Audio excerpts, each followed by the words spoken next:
նախագահային ուղեմ, ակնկալում եմ իր պատասխանը։ Առաջի հերթին ինձ հետաքրքրում է կոնկրետ այս թուրքի ծնունդները, այս 8 տարվա իրանց արածների համար պատասխան տալու են, թե չէ։ Ես ակնկալում եմ, որ մենք մեզ դատական համակարգ կունենանք, որ սրանք իրանց քարոզիչներն էլ ներառյալ, ովքեր հայաստանցի, արցախցի այդ բաժանումները միջև այսօր էլ տանում են, ես անուններ չտամ, երևի բոլորն էլ Facebook-ով եւ մնացած այլ տեղերով հեռուստատեսությամբ իրանց այդ free news-երով ու մնացած տեղերով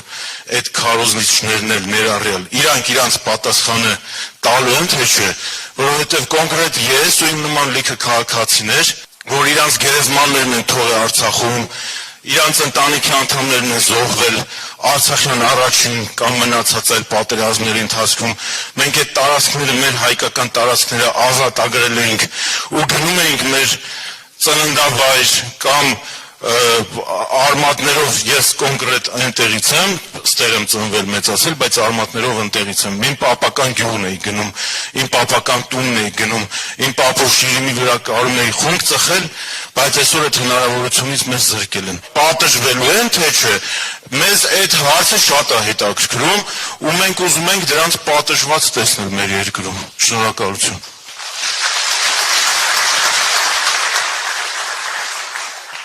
Ղարաբաղը հանձնածները, 5000 զոհ տուվածները, մոտ 12000 վիրավոր տուվածները չեն կարող չպատժվել։ Չեն կարող։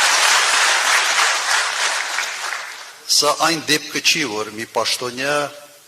ինչ-որ մի սխալ է գործել, պաշտոնական դիրքի ինչ-որ չարաշահում բան, ինչ-որ չնչին հետևանքներով կոպիտ ասած։ Սա այն դեպքը չի։ Սա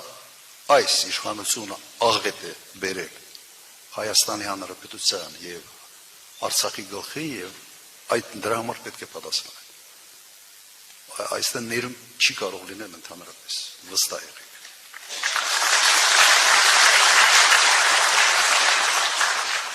Պարոն նախագահ, երկար էի մտածում խոսել, թելարել, բայց Արիանան Արցախից էր, երբ առաջի անգամ գնաց առաջի դասարան։ Սեպտեմբերի 19-ին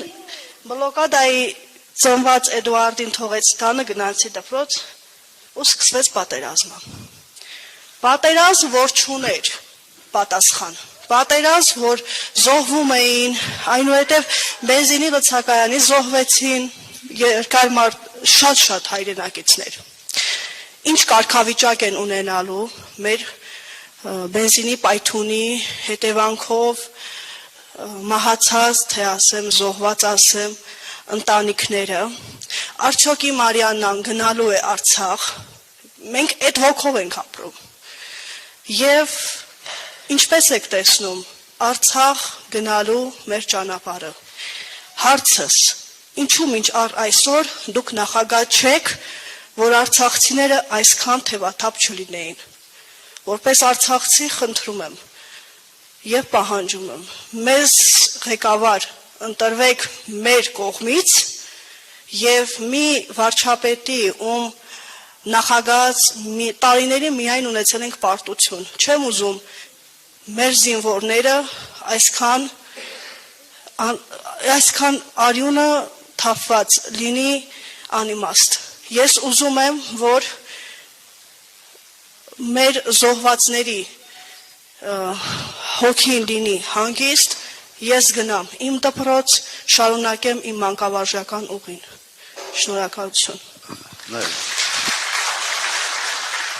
Այսօր դա կախված է ձեզանից նաև։ Նաև ձեզանից է կախված, թե ինչ ընտրություն եք անելու։ Որտեւ դուք հարց տվեցիք, ինչու դուք չեք նախագահ, ես եղել եմ նախագահ 10 տարի եւ չի եղել պատերազմ, եղել է խաղաղություն,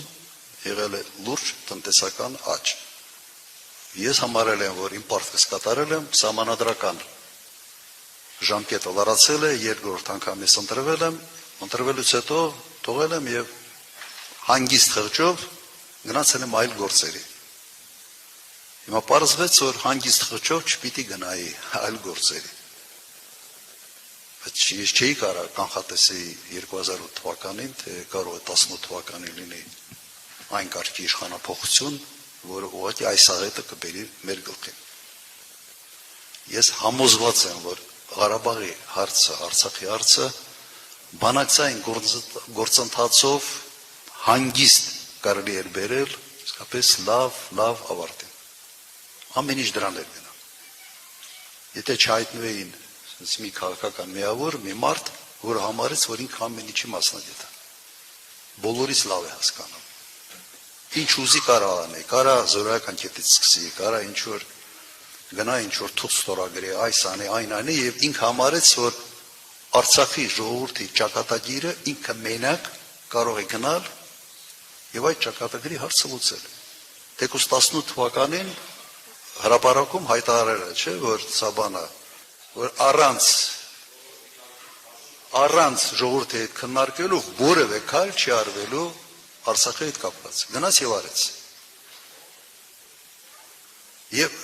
Ես ասեմ, ես որոշակի դժգոհություն ունեմ նաև այդ տարիների Արցախի ղեկավարությունից։ Դժգոհություն ունեմ, որովհետև համարում եմ, որ հենց այն ժամանակ իրենք պետք է շատ հստակ դիրքորոշում ունենային։ Այլ ոչ թե փորձեին այսպես հանկարծ հարաբերություններ չփչացնենք եւ այլ, եւ սա բերեց նրան, որ ուղղակի Փաշինյանը թև առավ եւ մտածեց, թե ինչ ուզի Արցախի հետ կարող է անել։ Սա խնդիրներից իդեպ մեկն է եղել, թեկուզ հիմա ընդունված չի դրա մասին խոսալ, երևի ժամանակը չի դրա մասին խոսալ, բայց սա եւս խնդիր է։ Հիմա ճակատագրի վերաբերյալ, եթե մնա այս իշխանությունը, ընդհանրապես մոռացեք ամեն ինչի մասին։ Ինչ լուծումներ։ Հիմա մենք ասում ենք հետեւյալը։ Հիմա պետք է հասնենք նրան, որ ճանաչվի արցախցիների վերադարձի իրավունք։ Դա իր հետևից բերելով այ գույքային նաև իրավունքների հարց։ Մենք պետք է խոսանք մշակութային ժառանգության մասին։ Եվ ուղղակի հույս ունենանք, որ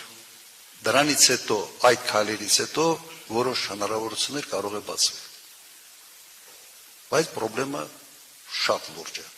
Չեմ կարող երաշխավորված ասել, այո, կլուծենք, բայց նաև չեմ տեսնում, որ որևէ մեկը Հայաստանի Հանրապետությունում կարող է այդ փոքր շանսի համար պայքարել ավելի ակտիվ, քան ես կամ Արսունավետ։